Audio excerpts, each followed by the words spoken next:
ఇన్‌స్టాగ్రామ్‌లో 8 నెలల కిందట పరిచయమైనటువంటి ఒక వ్యక్తి కోసం తన తల్లిని చంపింది ఇక్కడ జీడిమెట్లలో. దీన్ని ఎట్లా చూడాలి? అది కామపిశాచి అనాలి. మైనర్ బాలిక. ఏం తెలుసని అడుగుతున్నా నేను. 16 ఏళ్ల వయసంటే ఒక ప్రేమ, ఒక మీరు కామం అనేటువంటి మాట తప్పు గాని అది అట్రాక్షన్ గావచ్చు. అట్రాక్షన్, కామం 2 ఒకటే. ఇక్కడ ఒక పురుషుడు ఒక స్త్రీ మీద ఎందుకు వస్తాడయ్యా? ఎందుకు ఇష్టపడతాడు? ఏం పనేం లేదా? ఎందుకు ఇష్టపడుతున్నాడు? ఒక స్త్రీ ఒక పురుషుడిని ఎందుకు ఇష్టపడుతుంది? ఆమెకేం పనేం లేదా? ఇది అట్రాక్షన్ అన్నా, కామం అన్నా 2 ఒకటే. కామం అనేది వల్గర్ మాట. అట్రాక్షన్ అనేది న్యూ జనరేషన్. కామం అనేది అంతే.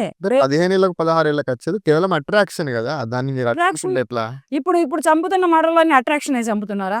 ఆలోచించి 18 ఏళ్ళు ఆమెకు ఏం మెచ్యూరిటీ ఉంటది? 16 ఏళ్ళ అమ్మాయికి మైనర్ బాలికకు ఏదో తెలవక చేసింది. మేనేజర్ నుంచుకున్న అమ్మాయికి ఏం తెలిసి చేసింది? అమ్మాయి పెద్దదేగా. తప్పు సినిమాల మీద, సోషల్ మీడియాల మీద, సీరియళ్ళ మీద వస్తున్న కన్నింగ్ క్యారెక్టర్‌లను బట్టి, వస్తున్న రీల్స్‌ని బట్టి ఈ మహిళలు ఇలా మారుతున్నారంటే తప్పు. సోషల్ మీడియా ఏంటంటే సరదాగా ఎంజాయ్. ఇప్పుడు ఒక సినిమాకెళ్ళాము. రూ. 20 టికెట్లు పెట్టుకొని సరదాగా ఎంజాయ్ చేసి వచ్చేసాం. దాంట్లో విలనిజాన్నో, దాంట్లో హీరోయిజాన్నో, దాంట్లో అమ్మాయి హీరోయినిజాన్నో నిలబెట్టాలంటే కాళ్ళు చేతులు తిరిగి నువ్వు మంచంలో ఉంటావు. అలాగే సోషల్ మీడియా అనేది ఏంటంటే సమాజానికి మేలు చేసేదిగా ఉంది గానీ కీడు చేసేదిగా లేదు. నువ్వు తప్పుని ఎంచుకుంటున్నావు ఇక్కడ. నువ్వు చూస్తూ పురుషుడైనా, స్త్రీ అయినా, ఎవరైనా కానీ ఇప్పుడున్న యూతే కానీ ఒక మిడిల్ ఏజ్ మహిళలు, పురుషులే గానీ ఎవరైనా గానీ తీసుకుంటే మంచి తీసుకోవాలి గానీ చెడు తీసుకోవద్దు.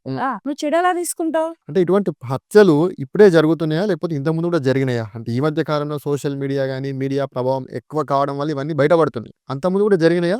బయట పడలేదా? జరిగినాయి. అంతకు ముందులు కూడా అబ్బాయిలను చంపిన అమ్మాయిలున్నారు. అబ్బాయిలని ప్రేమించిందని అబ్బాయి ప్రేమించుకున్నారని ఆ అబ్బాయిలను చంపినటువంటి అమ్మాయి పేరెంట్స్ ఉన్నారు. ఇవన్నీ బయటికి రాలేదు. ఎందుకంటే అప్పుడు ఇంత న్యూస్ ఛానల్ లేవు. పేపర్ ఏదైనా ఉంటే పేపర్ మీడియాలో ఏమన్నా వస్తే వాళ్ళకి పేపర్ మీడియాని మేనేజ్ చేసి ఈ విషయాన్ని బయటికి రాకుండా కప్పిపెట్టినటువంటి ఘనతైన తల్లిదండ్రులు కూడా ఉన్నారు. ఘనతైనటువంటి అమ్మాయిలు కూడా ఉన్నారు. ఇప్పుడు ఏంటంటే ఈ సోషల్ మీడియా రావడం వలన, ఈ న్యూస్ ఛానల్స్ రావడం వలన ప్రపంచంలో ఏది చీమ చిటుకుమన్నా, దోమ కటుకుమన్నా బయటకు వచ్చేస్తుంది. ఇది ఉండడం మేలే. సోషల్ మీడియా అనేది ఉండడం మేలే. దాన్ని అట్రాక్ట్ అయ్యి దాంట్లో చెడిపోవడానికో, పెడదారి పడటానికో, నీ జీవితాన్ని నువ్వు ఆగం చేసుకోవడానికో ఎవరు ప్రయత్నించొద్దు. అబ్బాయి గాని, అమ్మాయి గాని, ఒక 50 ఏళ్ల మహిళ గాని, ఒక 60 ఏళ్ల పురుషుడు గాని, 6 ఏళ్ల అబ్బాయి దగ్గర నుంచి 80 ఏళ్ల మనిషి వరకు, ఒక మహిళ వరకు చెబుతున్నా నేను. ఏదైనా గాని మంచిగా తీసుకో. మంచి జరుగుతుంది.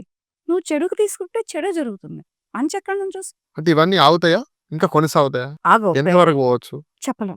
ఇప్పటి వరకు జరిగినటువంటి పరిణామాలకే గాని, ఇప్పుడున్నటువంటి జనరేషన్‌కే గాని, ఇదంతా అయితే చెప్పలేం గాని, ఇవైతే మాత్రం ఇంకా ఆగవు. పెళ్ళొద్దురా బాబోయ్! పెళ్ళే వద్దసలు అని ఒక్క సింగిల్ టాక్‌కి అది ఎంత వ్యూస్ ఎళ్ళిందంటే అంత వ్యూస్ ఎళ్ళినాయి. ఆ టాక్ తర్వాత 6 మర్డర్‌లు చేశారు మహిళలు. నేనే ఇచ్చింది ఆ మాట. పెళ్ళొద్దురా బాబోయ్ అని చెప్పింది నేనే. మరి అబ్బాయిలకి చెప్పిర్రా? అది అమ్మాయిలకు కూడా వర్తిస్తుంది. అబ్బాయిలకే ఎందుకు వర్తిస్తుంది? అబ్బాయిలకే వర్తిస్తుందని ఎందుకు పెళ్లి అనుకోవాలి? చేసుకోకండి మీరు అని చెప్తున్నారా అందరికి? అవతల ఏదో అంటే సరదాగా లైఫ్ లీడ్ చెయ్యండి. ఇష్టానుసారంగా మీరు తిరగండి ఎవరితో పడితే వాళ్ళతోటి. ఎవరితో పడితే వాడితో తిరగమంటే దవడ పగలు కొడతారు. ఏం అన్నట్టే మాట్లాడుతున్నారండి? కదా! అన్నట్టే కదా మీరు. అలా కాదు. స్నేహం, ఫ్రెండ్‌షిప్. పెళ్లి చేసుకోకుండా సింగిల్‌గా బతికేటటువంటి మహిళలు ఎంతోమంది ఉన్నారు. ఇక్కడ పెళ్లి చేసుకుంటే ఏమవుతుందంటే మానసిక ఒత్తిడి. ఈ మానసిక ఒత్తిడికి లోనయ్యి ఆ అమ్మాయి చచ్చిపోతుందో తెలీదు సూసైడ్ చేసుకొని. ఈ అబ్బాయి చచ్చిపోతున్నాడో తెలీదు సూసైడ్ చేసుకొని. లేకపోతే వీళ్ళిద్దరే ఘర్షణ పడి ఎవరు చంపుకుంటున్నారో తెలీదు. ఇలా చెప్పాను గానీ నీ ఇష్టం వచ్చినోడితోటి నువ్వు తిరుగు, నీ ఇష్టం వచ్చిన దానితోటి నువ్వు తిరుగంటే అక్కడ కూడా వస్తున్నాయి. ఆ బయట కూడా ఇచ్చా. ఎవరిష్టం వచ్చినోళ్ళతోటి వాళ్ళతో తిరగండి గానీ పెళ్ళిళ్ళు మాత్రం వద్దు. ఎందుకంటే పెళ్ళిళ్ళు చేసుకోవడం వలన తల్లిదండ్రులకు ఒక కొడుకుని కోల్పోతున్నారు. తల్లిదండ్రులకు ఒక కూతుర్ని కోల్పోతున్నారు. వీళ్ళని చక్కగా పెళ్లిళ్ళు చేసుకొని కాపురాలు చేస్తూ పిల్లల్ని కంటూ చిట్టి కాపురాలు చేసుకునేటువంటి సమాజం జైల్లో కూర్చుంటుంది. లోకం, పురుషుడి లోకం సమాధిలో కూర్చుంటుంది. ఈ ఉద్దేశించి నేను చెప్పాను గానీ పెళ్ళొద్దురా బాబోయ్ అని. ఎవరిష్టం వచ్చిన వాళ్ళతోటి వాళ్ళు తిరగండి అంటే నేను చెబితే ఆగుతారా? తిరగండి అని చెబితే ఆగుతారా? తిరగొద్దని చెబితే ఆగుతారా? ఎవరిష్టం వాళ్ళది. కాకపోతే నేనిచ్చే మెసేజ్‌ని చాలా మంది వరకు ఒక గుడ్‌గా తీసుకున్నారు. బ్యాడ్‌గా అయితే ఎవరు తీసుకోలేదు. కానీ అమ్మాయిల పేరెంట్స్ గానీ, కొంతమంది అమ్మాయిలు గానీ బ్యాడ్‌గానే తీసుకున్నారు. బ్యాడ్ కామెంట్‌లు పెట్టారు. ఆ కామెంట్‌లకి నేను నవ్వుకున్నాను. అంటే నేను బాధపడలేదు. ఎందుకంటే నేను ప్రతి అమ్మాయిని చదివాను. ప్రతి అబ్బాయిని చదివాను. అలాగే ప్రతి అమ్మాయి, అబ్బాయి పేరెంట్స్‌ని కూడా చదివాను. ప్రతి వ్యక్తి నా దగ్గరికి వస్తే అతనితో మాట్లాడుతూనే అతని చదవగలిగేటటువంటి ఇది ఉన్న మనిషిని నేను. ఓకే. ఇప్పుడు ఫోన్‌లో మాట్లాడుతుంటంటేనే అవతల వాళ్ళు ఏమి ఇష్టమిచ్చినేస్తున్నారు అనేది కూడా నేను అంచనా వేస్తా. అంత ఉందా మీకు? అది మైండ్ టాలెంట్. దానికి అది ఇంటర్నేషనల్ అంటారా? నేషనల్ అంటారా? చదువు అంటారా? సంస్కారం అంటారా? హ్మ్. తల్లిదండ్రులు పెంచిన పెంపకం అంటారా?